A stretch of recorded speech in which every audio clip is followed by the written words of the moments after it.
왕이 세 번째 50부장과 그의 군사 50명을 보낸지라 셋째 50부장이 올라가서 엘리야 앞에 이르러 그의 무릎을 꿇어 엎드려 간구하여 이르되 하나님의 사람이여 원하건대 나의 생명과 당신의 종인 이 50명의 생명을 당신은 귀히 보소서. 불이 하늘에서 내려와 전번의 50부장 둘과 그의 군사 50명을 살랐거니와 나의 생명을 당신은 귀히 보소서 하매 여호와의 사자가 엘리야에게 이르되 너는 그를 두려워하지 말고 함께 내려가라 하신지라 엘리야가 곧 일어나 그와 함께 내려와 왕에게 이르러 말하되 여호와의 말씀이 내가 사자를 보내 에그론의 신 바알세붑에게 물으려 하니 이스라엘에 그의 말을 물을 만한 하나님이 안 계심이냐. 그러므로 내가 그 올라간 침상에서 내려오지 못할지라 내가 반드시 죽으리라 하셨다 하니라. 왕이 엘리야가 전한 여호와의 말씀대로 죽고 그가 아들이 없으므로 여호람이 그를 대신하여 왕이 되니 유다왕 여호사밧의 아들 여호람의 둘째 해였더라. 아하시아가 행한 그 남은 사적은 모두 이스라엘 왕 역대지략에 기록되지 아니하였느냐. 오늘 본문에는 하나님의 진노 앞에서 서로 다른 태도를 보인 두 인물이 등장을 합니다. 완강하게 하나님의 말씀에 반항하는 아하시아 왕이 나오고 또 한 사람은 겸손하게 엎드린 세 번째 50부장이 등장을 해요. 이 두 인물이 대조가 되고 비교가 되고 있습니다. 이들의 태도는 전혀 다른 결과를 또 가져와요. 아하시아가 병이 들고 바알세붑 에그론의 우상에게 물으려고 사신들을 보냈다가 하나님의 메시지를 듣고 엘리야가 그랬다는 이야기를 듣고 보냅니다. 첫 번째 50부장과 50명의 군사를, 두 번째 50부장과 50명의 군사를 보냈다가 다 불태워 죽고 말았어요. 그런데 또 보내요. 세 번째 50부장과 50명의 군사를 엘리야를 데려오라고 보냅니다. 그런데 이 세 번째 50부장은 도착하자마자 엘리야 선지자에게 무릎을 꿇고 자비를 구합니다. 그래서 자신과 자신의 부하 50명의 생명을 보전을 해요. 엘리야는 또 그와 함께 직접 내려가서 아하시아 왕에게 죽음을 선포를 하고 하나님의 말씀을 전합니다. 그 말씀대로 이루어져요. 이 아하시아 왕과 세 번째 50부장의 차이는 딱 하나예요. 겸손이 생명을 구하고 죽음으로 가고, 이 차이가 딱 거기 하나에 달려 있었어요. 겸손한가, 겸손하지 않은가. 오늘 본문을 한번 보십시오. 13절부터 15절을 보면 이 겸손 때문에 생명을 가진 사람이 나와요. 50부장, 세 번째 50부장과 그 병사들. 이들의 죽음에도 불구하고 아하시아 왕은 자신의 죄를 깨닫지 못합니다. 첫 번째, 두 번째 50부장과 50명씩 그 100명의 군사들의 죽음을 보고도 깨닫지를 못해요. 그런데 세 번째 50부장은 깨달았어요. 엘리야 앞에 나가자마자 무릎을 꿇고 자신과 자신의 부하들의 생명을 귀하게 보아주라 간청을 합니다. 왕이 보냈다 가자 이 소리는 하지도 않아요. 이처럼 세 번째 50부장은 겸손한 마음으로 하나님 앞에 나온 거예요. 하나님의 선지자 앞에 나오니까 하나님께서 그를 살려주십니다. 그냥 살려주시는 것으로 끝나는 게 아니고 원래 왔던 목적이 뭡니까? 엘리야를 데리고 왕에게 가는 거잖아요. 하나님께서 두려워 말고 이 사람 따라가라 명령하니까 엘리야가 이 세 번째 50부장을 따라 아하시아 왕에게로 갑니다. 허락을 해주신 거예요, 하나님께서. 이 본문의 겸손한 세 번째 50부장과 완고한 아하시아 왕의 모습이 대조적으로 나타나는 겁니다.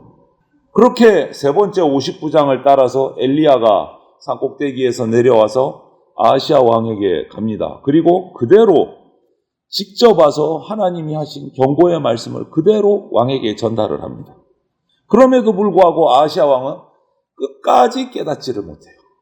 여러분, 우리가 잘못된 길을 가고 있다고 말씀해 주시는 하나님 말씀 앞에서 이 아하시아처럼 어리석은 고집을 피우면 안 됩니다. 우리가 마음을 완고하게 가지게 되면 나만 다치는 것이 아니고 나를 따르는 주변의 사람들까지도 피해를 입게 돼요. 오늘 이 아하시아 보십시오. 벌써 몇 명이 죽어나간 거예요. 그 신하들이. 50부장 2명과 50명, 100명의 군사들이 죽어나간 거죠. 한 사람의 그 완고함 때문에. 그러므로 우리는 이 어리석은 아하시아 또 그를 따르던 병사들처럼 하나님 앞에 완고한 마음으로 서 있는 거 아닌지 날마다 점검을 해야 됩니다. 회개를 통해서 회복할 기회를 주시는 하나님 앞에 정말 겸손하게 나가야 돼요. 우리가 어떤 죄를 지었던 간에 겸손하게 예수 그리스도를 의지해서 엎드려 기도하면 하나님은 용서해 주십니다. 우리는 그 믿음으로 겸손히 나가야 되는 거예요. 오늘 세 번째 50부장의 경우처럼 우리는 하나님 앞에 겸손하게 용서를 구해야 됩니다. 그러면 회복의 은혜를 베풀어 주시는 거예요. 지금 살피십시오. 나에게 아시아와 같은 모습이 혹시 있다면 빨리 없애야 됩니다. 빨리. 겸손한 50부장의 모습으로 하나님 앞에 엎드려서 간구해야 되는 거예요. 그래야 살 수 있고 회복할 수 있는 겁니다. 그런데 그 반대인 아시아의 모습을 한 번 더 보십시오. 16절부터 끝절, 우리 본문 18절 끝절까지 보면 하나님은 아시아 왕에게 엘리야를 통해서 경고도 하시고 회개할 기회를 주셨어요. 여러 상황을 통해서 주셨습니다. 그냥 한 번 딸랑 주신 게 아니에요. 보십시오. 엘리야는 아시아 앞에서 하나님 왕의 심판을 그대로 다시 전합니다. 그런데 그 앞에 우리가 열왕기하를 시작하면서 주셨던 기회들을 보십시오. 6절, 16절에서 하나님은 두 번이나 아시아에게 경고를 하십니다. 그리고 첫 번째 50부장, 두 번째 50부장, 두 번의 불심판을 통해서 또 경고를 하십니다. 그리고 겸손한 세 번째 50부장이 죽지 않고 살아오는 모습을 통해서 또 경고를 하신 거예요. 어떻게 하면 살지까지 가르쳐 주신 거예요. 아시아에게 이렇게 여러 차례 기회를 주셨어요. 돌아설 기회를, 회개할 기회를. 그러나 아시아는 고집스럽게도 그 기회를 다 거절하고 결국은 죽음을 맞이하게 돼요. 여러분, 하나님은 우리를 향해서 정말 오래 참으십니다. 그리고 우리가 돌이키기를 원하시는 것이 하나님이에요. 그 하나님의 은혜를 무시하면 안 되는 거예요. 하나님이 죄에 대한 심판을 경고해 주십니다. 그것도 여러 차례 경고해 주세요, 우리에게도. 그런데 그거를 알면서도 계속해서 죄를 내가 혹시 짓고 있지는 않은가? 또 이 정도 죄쯤이야 하나님께서 용서해 주실 거야 이러면서 죄에서 돌이키기는커녕 의도적으로 더 죄를 짓고 있지는 않은가? 우리가 날마다 살펴야 돼요, 스스로. 하나님이 인내하시는 시간이 깁니다. 하지만 결국 이 인내의 시간은 끝납니다. 그 인내의 시간이 지날 동안 우리가 돌이키지 않으면 우리에게는 반드시 심판이 온다라는 것을 우리가 기억하고 있어야 돼요. 나 자신뿐만 아니고 우리 가정, 우리 식구들, 우리 교회, 우리 나라, 열방 이들이 끝까지 기다리면서 회개할 기회를 주시는 하나님, 그 하나님을 알고 깨닫고 돌이킬 수 있도록 우리는 기도해야 돼요. 하나님은 우리가 죄에 빠졌을 때 그때 벌하시는 그런 냉정한 분이 아니십니다. 우리가 지금까지 예레미야서를 묵상할 때도 그렇고 계속해서 말씀을 묵상해오면서 보듯이 하나님은 계속해서 우리를 사랑하는 마음으로 기회를 주시는 분이세요. 오래 기다리십니다. 지금도 우리를 기다리고 계세요. 돌아오라고, 죄인을 향해서. 기회가 있을 때 회개하고 회복의 은혜를 우리가 누려야 돼요. 기회가 있을 때. 우리가 믿는 우리의 믿음, 이 믿음은 사실 위대한 것이 아닙니다. 아니, 좀 더 심하게 얘기하면 아무것도 아닐 수 있습니다. 우리의 믿음은. 다만 우리가 믿고 의지하는 대상 하나님일 때 위대해지는 거예요. 하나님이 위대하신 거예요. 우리의 믿음이 위대한 게 아니에요. 하나님이 위대하신 거지. 그렇기 때문에 우리는 이 유한한 인간 자신을 의지하지 말고 위대하신 하나님을 바라보는 그런 삶을 살아야 돼요. 그때 우리는 절망하지 않는 거예요. 여러분, 우리가 천하보다 소중합니다. 하나님이 그렇게 말씀하셨어요. 하지만 동시에 천하보다 귀한 한 영혼이지만 동시에 우리가 잊지 말고 기억해야 될 것은 우리의 창조를 기억해야 돼요. 몇 줌 흙덩이, 먼지로 지어졌기 때문에 하나님이 우리에게 불어넣으신 그 코에 숨결만 쏙 빼가시면 우리는 그냥 흙먼지로 돌아갈 존재다. 이것을 잊으면 안 돼요.